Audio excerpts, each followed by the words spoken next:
Hello guys, ఎలా ఉన్నారు? Recent గా రిలీజ్ అయిన పెండమ్ మూవీ రివ్యూ అయితే చూసేద్దాం. ఈ చిత్రంలోని మెయిన్ లీడ్స్ సాలిడ్ పర్ఫార్మెన్స్ ఇచ్చారు.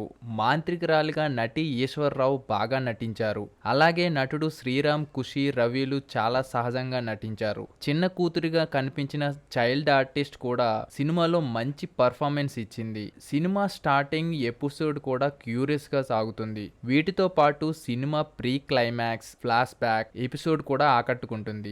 బ్యాక్గ్రౌండ్ స్కోర్తో కొన్ని ఎలిమెంట్స్ మాత్రమే థ్రిల్ చేస్తాయి.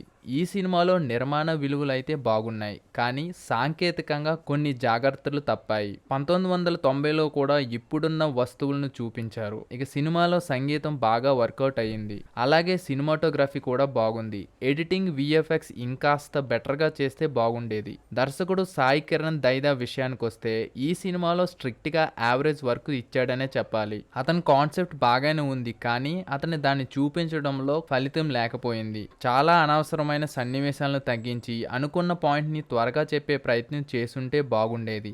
లాజిక్ కూడా మిస్ అయ్యాడు. అలాగే క్లైమాక్స్ని ఇంకా బాగా ప్రజెంట్ చేసి ఉండొచ్చు. మొత్తం మీద ఈ పెండమ్ చిత్రంలోని నటీనటులు ప్రామిసింగ్ పర్ఫార్మెన్స్ అయితే ఇచ్చారు. అలాగే కొన్ని చోట్ల థ్రిల్ ఎలిమెంట్స్, బ్యాక్గ్రౌండ్ స్కోర్ బాగుంది. అయితే మిగిలిన సినిమా అంతా సాఫీగా సాగుతుంది. అలాగే కొన్ని సన్నివేశాలు రెగ్యులర్గా అనిపిస్తాయి. ఈ వీడియో కానీ మీకు నచ్చినట్లయితే like, share, comment and subscribe to Rummy tiles.